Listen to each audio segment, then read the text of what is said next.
سود میں ہوتا کیا ہے آپ کو پتہ ہے؟ جس کو آپ بیاج کہیں، بڈی کہیں، یا جو بھی نام دے دیں، لیکن بڑھا کر کے لینا، کسی کو قرض دینا اور اس سے بدلے میں بڑھا کر کے لینا.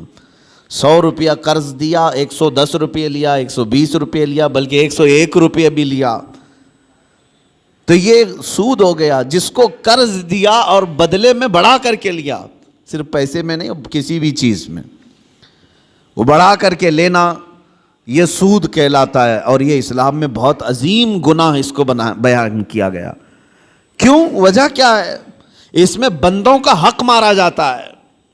ایک بندہ قرض میں ڈوبتا چلا جاتا ہے اور دوسرا امیر ہوتا چلا جاتا ہے. یہ نظام آج دنیا کے یہودیوں نے قائم رکھا ہے. پوری دنیا کو کریڈٹ پر چلاتے ہیں. زبردستی تمہیں کریڈٹ کارڈ پکڑائیں گے. کیوں؟ سود بھرتے رہو. تم اپنے حلال کمائی کی قیمت، اپنے پسینے کی قیمت ان کو سود میں چکاتے رہو، بھرتے رہو.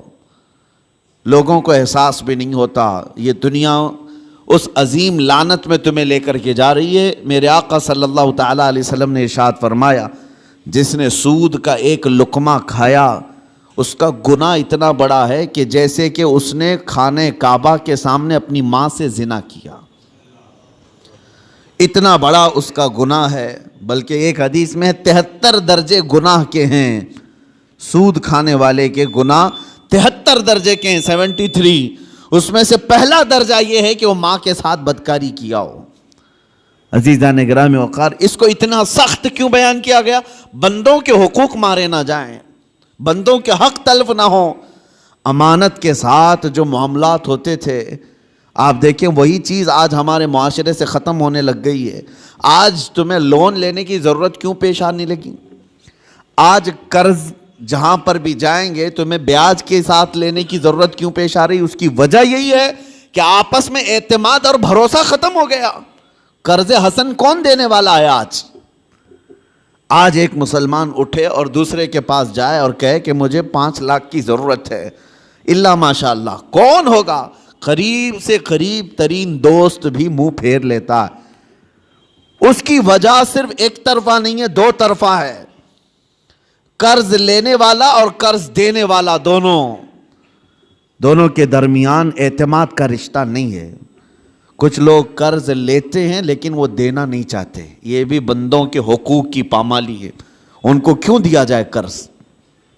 لوگ ڈرتے اسی لیے کہ 5 لاکھ دوں کہ 1 لاکھ دوں، یہ تو دینے کا نام ہی نہیں لیتا. اور کچھ لوگوں کی لت پڑ جاتی عادت، اس سے بھی مانگا اس سے بھی مانگا اور قرض میں ڈوبتے چلے گئے. وہ ایسے بھکاری بن جاتے ہیں کہ ان کے لیے دروازے بند ہو جاتے ہیں. حدیث پاک سنو، رسول کریم صلی اللہ علیہ وسلم ارشاد فرماتے ہیں، جس نے قرض لیتے وقت یہ سوچا کہ دیکھا جائے گا، ادا کرنے کی اس کی نیت نہیں تھی، حضور صلی اللہ تعالیٰ علیہ وسلم فرماتے ہیں اس پر اللہ تعالیٰ زمین کو اور تنگ کر دیتا ہے. اس کے لیے دروازے تنگ ہو جاتے ہیں. اور فرماتے ہیں کہ جس نے قرض لیا اور دینے کی نیت تھی اور یہ سوچا کہ میری ناک زمین پر رگڑ جائے لیکن میں اس کا حق دوں گا، حضور فرماتے ہیں اللہ اس کے لیے روز دروازہ کھولتا ہے، اس کے لیے اسباب پیدا کرتا ہے.